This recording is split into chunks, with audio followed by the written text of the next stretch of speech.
that's the first bit done. Just finished removing the wire and loom out of the inside of the cab. So managed to get all the extra bits off, all the switches and the fuse board. Not much to it, but still quite a bit of wiring tangled together under here. So took that out, pulled it through. I'll have to bag it up and weather protect it. Probably work back and slowly strip it a bit more, take some stuff off as I work out. Yeah, to get these side panels off and that ready to strip down to the chassis. So yeah, that's where we're up to at the minute. Probably start getting the seat out now. Get the bench out, give me a bit of room. What I can tell, it's just four big main bolts here. There's them two, one either side and two at the front similar to them. Might be a bit tricky, it's quite rusty, but I'll go at them. And a bit of the new rewire in there. A new battery on the side. Yeah, so we'll get that seat out and see what comes next. So I've got these gaiters off now. I've got the handbrake gaiter off and the gear knob gaiter off. That was easy enough, just twisting the top off, nothing special. Just have a look at these pedals. I don't know whether they unscrew. I can't tell whether it's a thread in the middle or not. I'll have a go at turning them, but if they don't go, to see what's on the other side. There's a plate there, but I don't think I'll be able to get the plate off without the end of the pedals off, so I'll have the way up with that. See if them screws will undo. That gives me access to anything else there. There's this big base plate. Might try and undo them flatheads. Right, let's get these pedals off. Yeah, so turns out they were just threaded, so just got some mole grips on them, just spun them off, nice and easy. So yeah. So I decided to have a go at getting this centre plate off around the handbrake and the gear stick, and I've ground out these flatheads a little bit to give me half a chance with the screws. I don't know what, they're just into the plate of the cab, but this one here seems to be moving, so hopefully he'll go that well. Chances are they won't. There she goes there. They're moving, so it's a good sign. Let's see how I get on with this. Right, so we've got all the flatheads unscrewed from this base plate. They're actually still left in it. There's a few missing anyway. Got one that's slightly longer than the others, the bottom right, but not sure if that's just been swapped at some point. I'll have a look when I take it off, so I'll probably have a go at prying it up now. Yeah, it's coming off nicely, so hopefully I'll just lift that over the levers and that'll give me a clear view of what's underneath there. Carry on. So that plate come off easy enough, just picked up over the top of the levers, so not too bad. Pretty good in there, pretty tidy. A little bit of oil around here. Transmission, but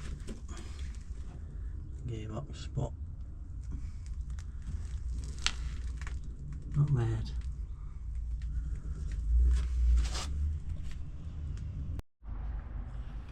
Okay, so next thing in the cab, probably the steering wheel, steering column. So that bracket there, take that off. I'll just take the steering wheel off, nut in the middle by the looks of it. Get this plate off to see if the stem will actually come off easy enough. I can probably see that from underneath actually.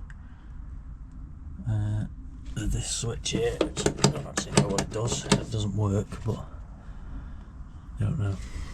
So follow the wiring for that, see where that goes. And I think that's everything inside the cab, apart from everything on the front of it in the engine bay. So I'll look at that after.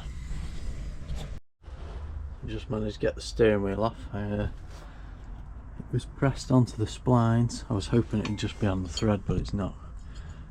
So in the end, because I didn't have a puller to fit, let's use these motocross fork seal knockers. Just lock them over, just work them around, tapping it. split in the middle, so it came in handy.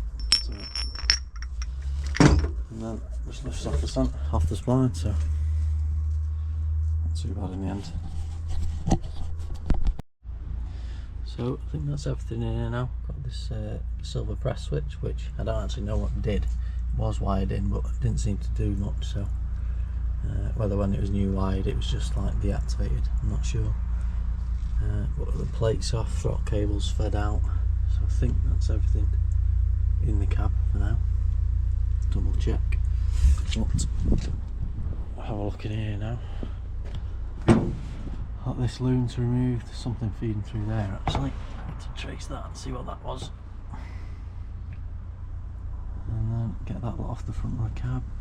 Filter box there.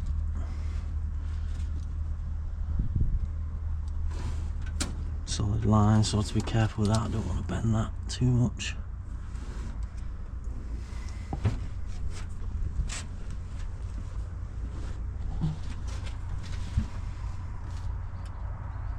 But not too far off. And then it's body panels, bonnet, probably take the doors off.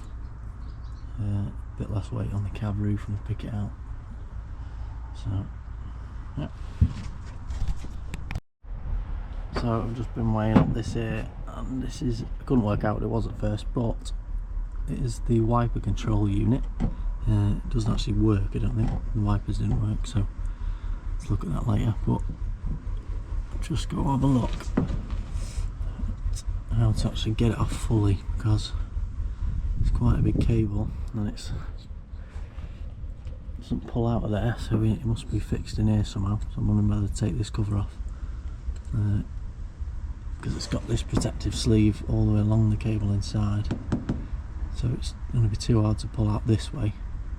So I'm hoping if I can get this end out, feed it into the cab and leave it in there. Probably my best bet, I think.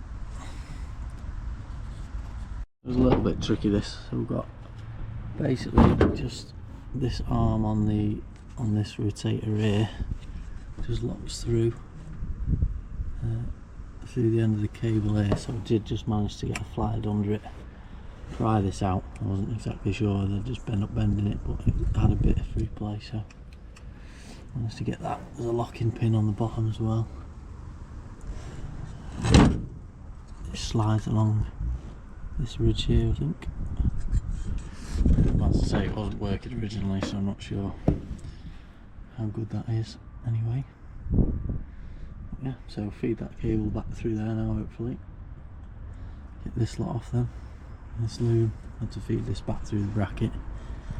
So wrap it around the back there. And fuel lines and that, just to check there's nothing. They'll be going to the fuel tank at the back of the cab somewhere, so we'll just have to check the routing for that and trace them back.